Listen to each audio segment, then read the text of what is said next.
빌립보서 말씀을 함께 묵상하고 있습니다. 우리 2주 전에 빌립보서 말씀을 통해서 하나님께서 우리를 부르신 부르심의 상을 위하여 달려가는 것이 성도의 모습이다라는 말씀을 나눴습니다.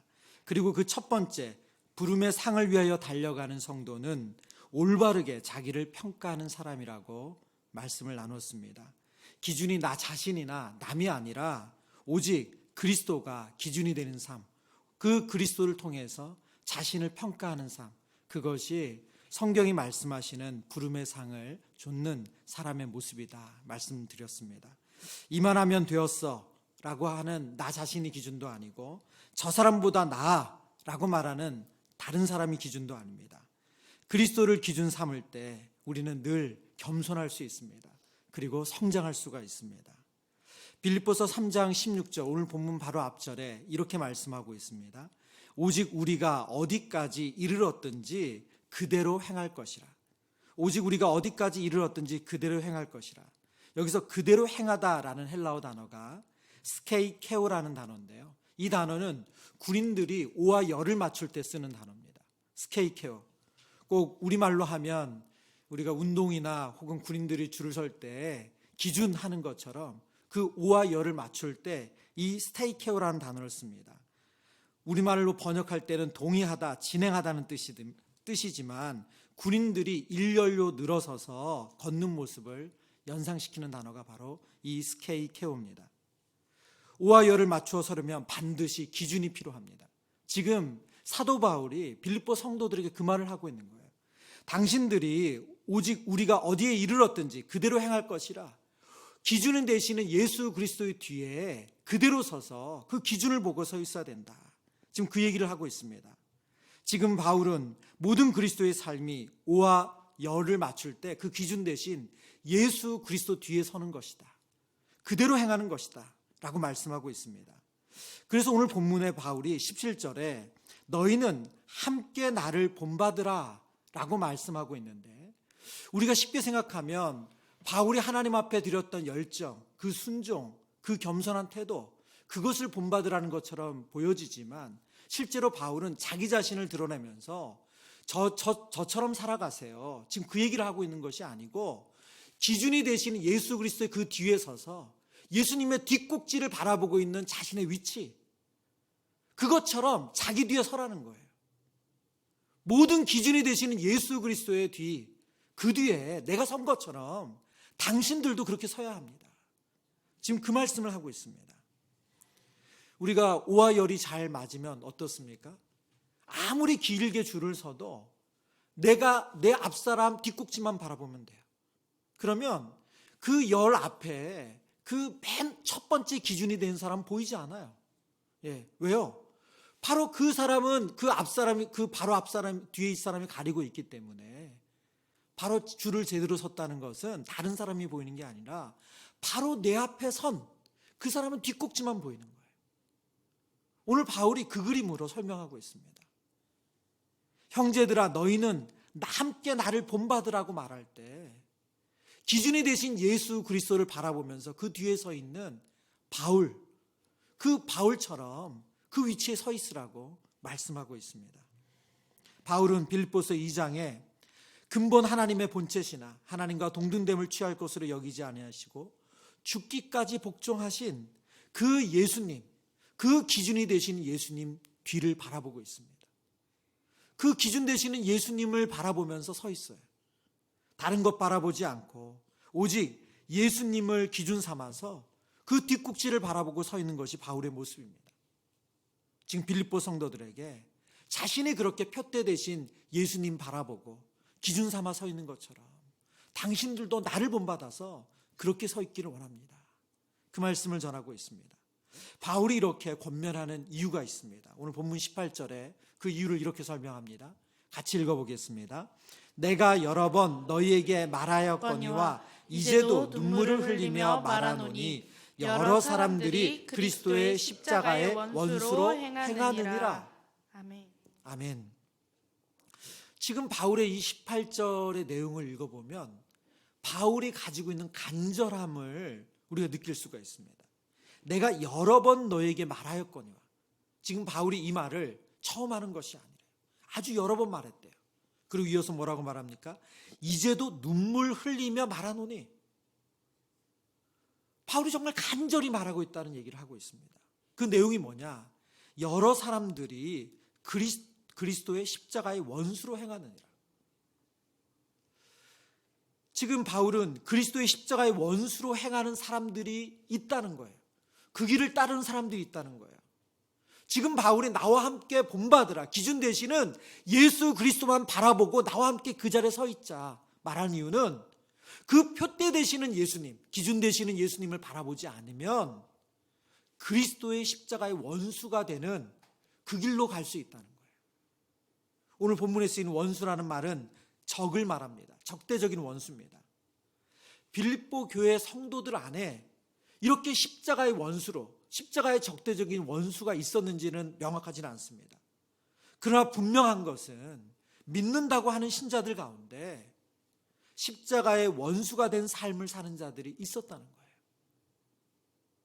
그래서 바울은 빌립보 성도들을 아끼고 사랑하는 마음으로 내가 여러 번 너에게 말하였거니와 이제도 눈물 흘리며 말한다. 너희가 기준 되시는 예수 그리스도를 바라보지 않으면, 그 예수님을 표대 삼지 않으면 십자가의 원수가 되는 그런 삶을 살아갈 수 있다. 그러니 그 길로 가면 안 된다. 바울은 이어서 빌립보 성도들에게 십자가의 원수된 그 삶의 행동이 무엇이고 열매가 무엇인지를 19절에 이렇게 말씀하고 있습니다. 그들의 마침은 멸망이요 그들의 신은 배요 그 영광은 그들의 부끄러움에 있고 땅의 일을 생각하는 자라. 이 말씀을 묵상하는데 이 바울의 심정이 느껴지더라고요. 무엇입니까? 바울은 십자가의 원수된 사람들의 그 열매, 그 결론을 먼저 말합니다. 그 길 따르면 그것은 멸망밖에 없다. 그 길 따르면 망하는 것밖에 없다. 그리고 그 길 따르는 모습이 뭐냐? 바로 그들의 신은 배요 그 영광은 그들의 부끄러움에 있고 땅의 일을 생각하는 것이다. 설명합니다. 오늘 본문을 19절에 핵심적인 두 단어가 있는데요. 바로 배와 영광이라는 단어입니다. 배와 부끄러움이라는 단어입니다. 이 두 단어를 어떻게 해석하느냐에 따라서 이 본문의 배경을 조금 이해하는 방법이 다른데요. 성경학자들이 크게 두 가지로 이 배와 부끄러움을 설명합니다. 첫 번째 해석은 율법주의적인 해석이에요. 배라고 쓰인 단어는 로마서 16장 18절에 쓰인 단어와 같은 단어이거든요. 로마서 16장 18절입니다. 이 같은 자들은 우리 주 그리스도를 섬기지 아니하고 다만 자기들의 배만 섬기나니 교활한 말과 아첨하는 말로 순진한 자들의 마음을 미혹하느니라. 지금 사도 바울이 로마서를 마무리하면서 자기들의 배만 섬기는 사람들이 있다라고 말하는데, 로마서 16장의 배경에서 자기들의 배를 섬기는 사람들은 율법주의자들입니다. 율법에 대해 헌신하는 사람들을 지칭하면서 그 맥락 안에서 지금 이 얘기를 하고 있습니다.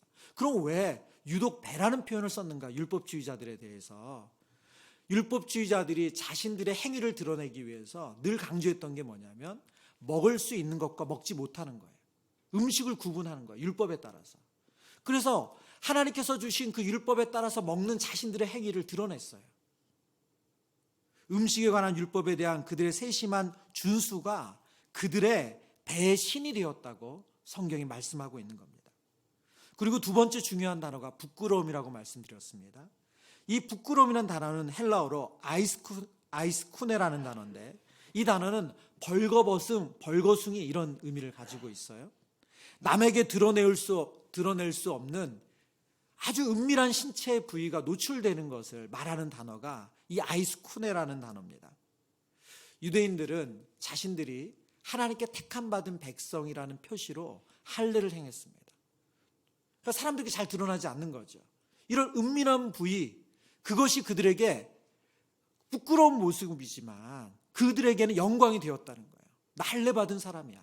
나 이렇게 율법을 지키는 사람이야. 그 부끄러움이 그들의 영광이 되었습니다. 결국 빌립보서 3장 초반부에 사도 바울은 할례주의자들을 개들이라고 말하면서 그들을 주의하라고 말하는데, 그들의 길을 따르지 말 것을 지금 경고하는 내용이다 라고 이 본문을 오늘 19절 말씀을 해석하는 거예요. 또 다른 해석이 있습니다. 그것은 세속주의적인 해석입니다. 이 배를 율법주의적으로 해석하는 게 아니라 세속주의로 해석하는 거예요. 그래서 배를 탐욕과 욕망, 육신의 본성으로 보는 것입니다. 먹고 싶고 갖고 싶고 즐기고 싶은 것이 바로 그들의 신, 그들의 배를 채우는 그 욕망이 그들의 신이라는 거예요. 그리고 또한 부끄러움도 똑같이 은밀한 부위를 노출하는 이 벌거벗는 것을 뜻한다고 말씀드렸잖아요. 그런데 이것에 대한 배경은 해석은 완전히 다릅니다. 로마는 전쟁으로 제국을 이룬 나라입니다. 그래서 로마에서 발달한 의술이 있어요. 그게 뭐냐면 성형술이에요. 성형수술. 전쟁에 사람들이 많이 다치잖아요. 그래서 이 우리는 예뻐지기 위해서, 아름다움을 위해서 성형수술을 보통 생각하지만 그것이 아니라 전쟁에서 상한 그것을 회복시키기 위해서 이 성형수술이 시작을 했습니다. 로마에는 이 성형수술이 성행을 했어요. 그런데 이 유대인 중에 그리스도에 대한 사람들이 있었는데 그들 가운데 신앙생활을 하지만 로마인처럼 되고 싶은 거예요. 로마인들이 누리는 그 영광, 그 성공을 그들도 꿈꿨어요. 그래서 그들 가운데 나면서부터 할례 받았던 것을 다시 복원하는 거예요. 그러니까 똑같이 부끄럽죠. 이 부끄러운 것이지만 그들이 복원한 그것을 영광으로 여겼다는 거예요. 이것이 세속주의적인 해석입니다. 특별히 공중 목욕탕이 발달한 로마에서는 그것이 당연히 드러날 수밖에 없거든요. 율법주의적인 해석을 따르든 세속주의 해석을 따르든지 상관없이 십자가의 원수가 된 그들의 근본 원인을 오늘 성경은 땅의 일을 생각하는 것이라고 말합니다. 생각하다는 단어가 프로네오라는 단어거든요. 오늘 빌립보서에 보면 이 단어가 자주 쓰이고 아주 중요하게 씁니다. 총 5번이 쓰이는데 생각이라고 번역되기도 하고 그리고 마음이라고 번역되기도 합니다. 빌립보서 2장 2절에 보면 이렇게 이 단어를 쓰고 있습니다. 마음을 같이하여 같은 사랑을 가지고 뜻을 합하여 한 마음을 품어. 여기서 시작할 때 이 마음이라는 단어가 프로네오라는 단어입니다. 이 생각하다는 단어를 빌립보서 2장 2절에서는 마음이라고 번역했습니다. 그러니까 이 마음을 같이 한다는 것은 생각을 같은 방향으로 한다, 이런 뜻이에요. 십자가의 원수된 사람들은 늘 땅을 생각하는 그런 경향성이 있다는 거예요. 땅의 일을 생각하는, 또는 율법주의적으로 해석하면 그들은 자신의 애씀, 자신의 노고, 자신들이 무엇인가 열심히 한 것, 그것을 생각하는 경향성을 가지고 있다. 지금 그 말을 하고 있는 것입니다. 여러분, 지금 이게 예수님 초대교회 이야기니까 지금부터 2000년 전 이야기여서 저와 여러분에게는 이런 내용들이 어떻게 보면 좀 옛날 이야기처럼 들리지만 오늘의 이야기로 가져와 보죠. 그러면 지금 사도 바울이 십자가의 원수가 되는 그 삶의 내용으로 율법주의와 세속주의를 지금 우리에게 경고하고 있습니다. 그럼 오늘날 우리에게 율법주의는 어떨까요? 오늘날 우리는 율법주의적인 신앙이 없습니까? 율법주의는 나의 노력으로 구원을 이루고 나의 노력으로 신앙이 성숙해진다고 믿는 거예요. 그래서 결국은 율법주의는 공로주의로 이어질 수밖에 없습니다. 왜요? 내가 열심히 애썼잖아요. 내가 수고했잖아요. 내가 봉사했잖아요. 내가 성경을 열심히 읽었고 내가 기도를 많이 했잖아요. 그래서 결국 그것은 공로주의로 연결이 돼요. 총신대 교수이신 김지찬 교수님이 이 공로주의에 대한 내용을 이렇게 설명했어요. 구원은 믿음으로 받고 상급은 행위로 받는다는 이분법적인 사고는 겉으로 보면 은혜를 강조하는 것처럼 보이지만 실제로는 값싼 은혜와 공로 사상을 부추기는 심각한 폐해가 있다. 무엇입니까? 구원은 믿음으로 받고 그리고 상급은 행위로 받는다는 이분법적인 사고. 구원받는 것은 반드시 은혜이지만 우리가 하나님 나라 갈 때 상급 받는 것을 열심히 노력해야 받는다라고 하는 이런 이분법적인 사고는 값싼 은혜와 공로 사상을 부추기는 심각한 폐해가 있다는 거예요. 하나님의 백성이 이미 받은 은혜에 감격하여 그저 감사한 마음으로 아무런 보상을 염두에 두지 않고 율법을 지켜야 한다. 그러면 하나님께서 마땅히 우리가 할 일을 했음에도 불구하고 보상으로서가 아니라 또 은혜로 상을 주신다. 여러분, 이것이 말씀하시는, 성경이 말씀하신 바른 신앙생활이에요. 그렇기 때문에 우리의 신앙생활, 그것이 구원의 문제든 영적인 성숙인 문제이든 어디에도 율법주의와 공로주의가 들어올 틈이 없어요. 왜요? 모든 것이 은혜이기 때문입니다. 그러나 오늘날 교회 안에 이 율법주의와 공로주의가 없습니까? 율법주의는 결국 남을 판단할 수밖에 없어요. 왜요? 나는 열심히 하는데 저 사람 안 하잖아요. 그래서 남을 판단하고 정죄하게 돼요. 나를 내세우고 나를 높일 수밖에 없어요. 너무나도 안타까운 것은 오늘날 우리의 신앙생활 안에서도 이 율법주의와 공로주의가 그대로 있다는 거예요. 십자가의 원수가 되는 삶을 우리도 모르게 그 삶으로 갈 수 있다는 거예요. 두 번째 도전은 세속주의입니다. 청교도 신학자 조엘 비키는 세속주의에 대해 이렇게 설명합니다. 세속적인 사람들의 목표는 위로 가는 것이 아니라 앞으로 나아가는 것이다. 수직적으로 사는 것보다 수평적으로 사는 것이다. 거룩함보다는 외형적인 번영을 추구한다.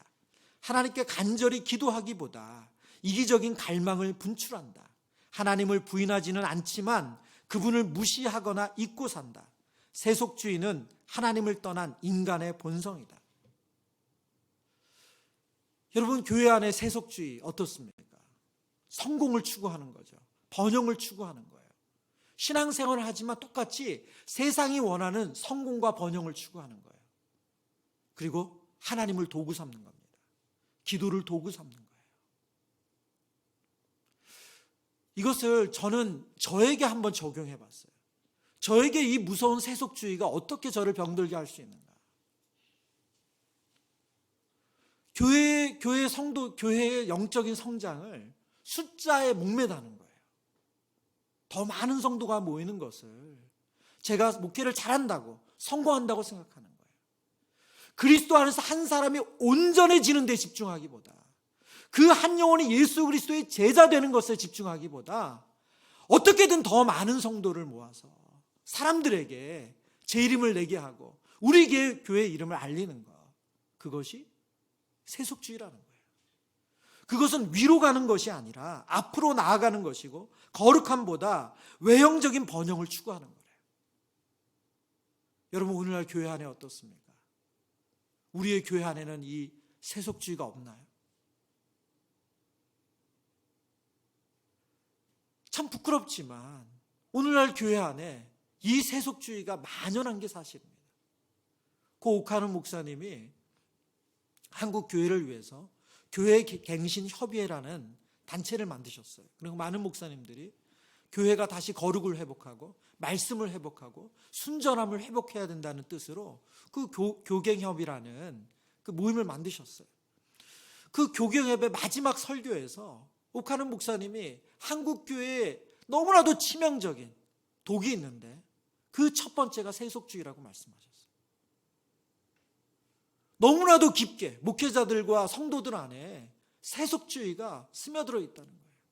목회자들은 어떻게든 큰 교회를 만들어내야 된다는데 혈안이 되어 있고, 성도들은 하나님을 도구 삼아서 이 땅에서 더 안락한 삶, 더 편안한 삶, 더 높은 자리에 대한 욕망을 가지고 살아간다는 거예요. 그래서 세상과 아무런 차이가 없다. 여러분, 바울은 오늘 눈물로 호소하고 있어요. 내가 너에게 여러 번 말하였거니와 눈물로 말하노니 십자가의 원수된 삶으로 가지 마라. 율법주의, 공로주의, 세속주의로 가지 마라. 십자가의 원수된 삶을 살지 않고 자신이 그런 것처럼 표대 대신 그리스도를 기준 삼아 그 사는 삶을 살라고 바울이 권면하면서 구체적으로 우리에게 그럼 어떻게 하면 십자가의 원수된 삶을 살지 않을 수 있는가, 그것을 알려주고 있습니다. 세 가지로 함께 나누길 원합니다. 그 첫 번째는 하늘나라 시민임을 늘 생각하라는 거예요. 우리의 신분이 하늘나라 시민임을 생각하라. 빌립보서 3장 20절의 말씀 같이 읽어보겠습니다. 그러나 우리의 시민권은 하늘에 있는지라 거기로부터 구원하는 자 곧 주 예수 그리스도를 기다리노니. 아멘. 그러나 우리의 시민권은 하늘에 있는지라. 십자가의 원수로 살지 않으려면 우리의 시민권이 하늘에 있음을 기억하라고 말씀합니다. 빌립보는 로마의 식민지였습니다. 율리우스 카이사르가 죽고 나서 로마에는 큰 내전이 있었거든요. 그 내전에 여러 지역에서 전투가 벌어졌는데 그 중에 하나가 빌립보였습니다. 그리고 승리를 거둔 두 장군 안토니우스와 옥타비아누스, 이 옥타비아누스는 우리에게 잘 알려진 아우구스티누스 황제를 말하거든요. 이 두 사람이 그 전쟁에서 함께 승리를 거뒀어요. 그리고 그 전쟁에 승리에 참여했던 많은 군인들이 있잖아요. 근데 그 군인들을 데리고 이탈리아 로마로 들어오는 것을 그 두 사람이 부담스러워했어요. 왜냐하면 그 수천 명의 군인들이 로마에 주둔한다? 그것이 그들에게 부담이었던 거예요. 그래서 이 군인들을 어떻게 할까? 그럼 분명히 그들을 통해서 승리를 얻었고 영광을 얻었는데 그들에게 보상도 되고 또 그들을 로마로부터 좀 멀리 떨어뜨릴 수 있는 방법이 뭘까를 고민하다가 바로 빌립보 주변에 땅을 주었습니다. 그리고 빌립보라는 성을 로마 시민과 똑같은 특권을 준 거예요. 그러면서 퇴역한 군인들, 전쟁에 참여했던 군인들 중심으로 빌립보라는 도시가 세워졌습니다. 그런데 이 도시는 로마 시민들과 똑같은, 이 도시 사람들은 똑같은 시민권을 가지게 된 거죠.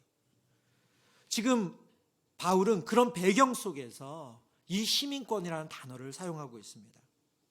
그들이 그토록 자랑스러워하는 로마의 시민권보다 모든 그리스도인들은 우선하는 시민권이 있는데 그것이 바로 하늘나라의 시민이라는 거예요.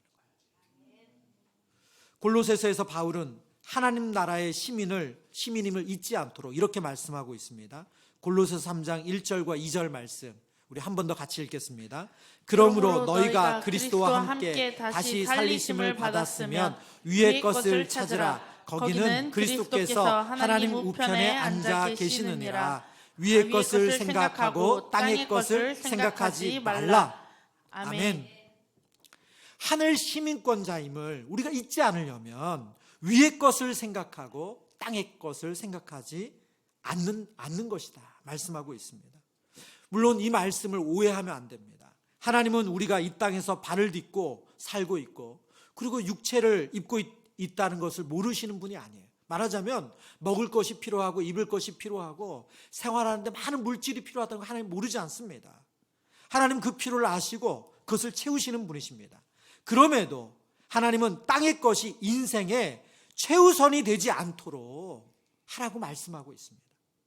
땅의 것은 영원하지 않고 사라지기 때문에 그렇습니다. 제가 말씀을 묵상하는데 어떻게 우리는 땅의 것을 생각하지 않고 이 땅의 일이 전부가 아니고 이것이 영원한 것이 아니고 나의 시민권이 하늘나라에 있다는 것을 잊지 않고 살아갈 수 있는가? 어떻게 하면 정말 나는 위의 것을 바라보며 살 수 있는가? 그런데 지난 일주일간에 있었던 일이 제게 너무 강력하게 와닿더라고요. 추석 연휴 기간에 저희 교회에 2번의 장례가 있었습니다. 장례는 목회자에게는 부담이기도 하고 또 큰 은혜의 시간이기도 합니다. 사랑하는 가족을 떠나보낸 슬픔을 당한 유가족들을 위로한다는 것, 그리고 그분들에게 말씀을 전하는 것은 그 자리 설 때마다 참 큰 부담입니다.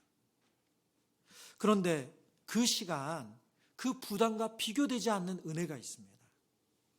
그 이유는 늘 이 땅의 일을 생각하는 저에게 그분들의 그 유가족들이 바라보고 있는 영정사진을 바라보면서 언젠가 내 사진이 저기에 걸릴 수 있다. 그리고 때로는 제가 이관을 참여하고 또 하관을 참여하면서 마지막 이 시신이 화장터에 들어가는 그 모습을 같이 지켜보면서 언젠가 내 순서가 곧 온다. 그것을 정말 실물 교육을 받는 시간이에요. 그 시간은. 그래서 제가 아무리 머리가 복잡하고 이런저런 고민이 있다 하더라도 장례를 치르고 나면 다시 원점으로 돌아옵니다. 왜요? 나의 시민권은 하늘에 있음을 깨닫기 때문에 그래요. 위의 것을 생각하고 땅의 것을 생각하지 마라. 우리의 마음의 기울기가 땅으로 향해 있으면 늘 마음의 생각은 세상에서 내가 어떻게 하면 더 편할 수 있는가? 어떻게 하면 성공할 수 있는가? 어떻게 하면 더 인정받을 수 있는가? 거기에 기울 수밖에 없습니다. 그러나 우리의 마음의 기울기가 하나님 나라에 있다면 이것이 정말 내가 하나님 나라에 도움이 되는 건가? 이게 하나님께 영광이 되는 건가? 이게 하나님 앞에 부끄러운 것은 아닌가? 그리로 마음이 기울 거예요. 저와 여러분의 삶이 위의 것을 생각하는 삶 되기를 축원합니다. 유진 피터슨이 이런 글을 남겼어요. 하나님이 이 땅에 건설하기 원하시는 하늘의 식민지가 바로 교회다. 하나님이 이 땅에 건설하기 원하시는 하늘의 식민지가 바로 교회다. 무슨 말입니까? 우리가 하늘나라의 시민권자임을 잊지 않게 하고 그것을 연습하는 곳, 그것을 늘 확인시켜 주는 곳이 바로 교회라는 거예요. 그래서 저희들이 함께 모여서 예배하고 공동체를 이루는 것이 중요합니다. 그래서 신앙 공동체에서 멀어지면 멀어질수록 어쩔 수 없습니다. 하늘의 것을 생각하기보다 땅의 것을 생각하며 살 수밖에 없어요. 또한 반대로 우리가 신앙 공동체로 모여서 더 뜨겁게 예배하고 또 공동체 안에서 하나님 나라를 알아가며 서로 사랑하며 섬길수록 하늘의 것을 생각하게 됩니다. 두 번째, 십자가의 원수로 살지 않으려면 다시 오실 예수 그리스도를 기다리는 삶을 살라고 성경을 말씀합니다. 빌립보서 3장 20절 말씀 뒷부분에 나오는 내용이죠. 그러나 우리의 시민권은 하늘에 있는지라 거기로부터 구원하는 자 곧 주 예수 그리스도를 기다리노니. 시민권이 하늘에 있다는 것을 기억하는 성도는 구원하는 자 주 예수 그리스도를 기다린다고 말합니다. 근데 바울은 그냥 예수 그리스도를 기다리는 사람이라고 설명하는 것이 아니라 굳이 예수님에 대한 설명을 하면서 구원하는 자 곧 주 예수 그리스도라고 설명했어요. 여기서 구원하는 자라는 이 단어가 소테르라는 단어거든요. 헬라어로 소테르. 이 단어는 이 로마의 시민들에게 익숙한 단어예요. 왜 그러냐면 로마의 시민들은 황제 숭배 사상이 있었습니다. 그들이 시민권자로서 이 시민권이라는 말이 폴리투마라는 단어인데 이 폴리투마라는 단어가 동사로 쓰면 폴리튜마이라고 쓰입니다. 이것이 빌립보서 1장에서도 쓰였거든요. 1장에서 오직 너희는 그리스도의 복음에 합당하게 생활하라. 이 생활하라는 말이 폴리튜마입니다. 무슨 뜻이냐면 충성하다는 뜻이에요. 그러니까 황제에게 시민권이라는 단어 속에는 황제에게 충성한다는 의미가 담겨져 있는 거예요. 그런데 그 황제를 숭배하는 제사 예식에 황제를 지칭할 때 소테르라고 불렀습니다. 바로 카이사르가 그 황제가 로마의 구원자라는 거예요. 그래서 의도적으로 지금 사도 바울이 구원하는 자 곧 주 예수 그리스도를 기다리노니 라고 말하고 있는 거예요. 황제가 너희를 구원해 주는 분이 아니고 오직 하나님의 아들이신 예수 그리스도만이 진정한 구원자 되신다. 우리는 그분을 기다리는 사람들이다. 여러분, 어떻게 우리가 십자가의 원수된 삶, 그 율법주의와 공로주의, 세속주의에 빠지지 않을 수가 있습니까? 바로 우리의 유일한 구원자 되신 예수 그리스도의 다시 오심을 기다리면 십자가의 원수된 삶으로 향하지 않는다는 거예요. 사도행전 1장에서 예수님은 제자들이 보는 가운데 승천하셨습니다. 그리고 약속하셨어요. 다시 올 것을 약속하셨습니다. 너희가 본 그대로 내가 다시 오실 것이다. 로마서 8장 23절에 이렇게 약속하고 있습니다. 그뿐 아니라 또한 우리 곧 성령의 처음 익은 열매를 받은 우리까지도 속으로 탄식하며 양자될 것 곧 우리 몸의 속량을 기다리느니라. 오늘 본문에 쓰인 기다린다는 단어와 똑같은 단어입니다. 예수 그리스도의 다시 오심은 그 재림을 말씀하면서 이 기다린다는 단어를 사용하고 있습니다. 십자가의 원수로 살지 않으려면 예수님의 재림, 우리의 유일한 구원자 되신 예수 그리스도께서 제자들이 보는 앞에서 승천하신 것처럼 본 모습 그대로 다시 오실 것을 기다리며 사는 거래요. 저와 여러분의 삶 가운데 예수님의 재림을 기다리는 그 삶, 그 소망이 있기를 축원합니다. 마지막으로 십자가의 원수로 살지 않으려면 부활의 영광스러운 몸을 얻게 될 것을 소망해야 된다고 말씀합니다. 21절의 말씀 같이 읽어보겠습니다. 그는 만물을 자기에게 복종하게 하실 수 있는 자의 역사로 우리의 낮은 몸을 자기의 영광의 몸의 형체와 같이 변하게 하시리라. 아멘. 바울은 마지막으로 우리의 낮은 몸이 영광의 몸의 형체로 변화된다라고 말씀합니다. 예수님께서는 인간의 몸으로 이 땅에 오셔서 고난을 받으시고 십자가에서 죽음을 당하셨습니다. 3일 동안 장사 지내시고 그리고 부활하셨습니다. 부활의 영광스러운 몸을 얻으셨죠. 그 부활하신 예수님은 부활의 첫 열매가 되셔서 우리에게 부활의 열매가 주어질 것을 약속해 주셨습니다.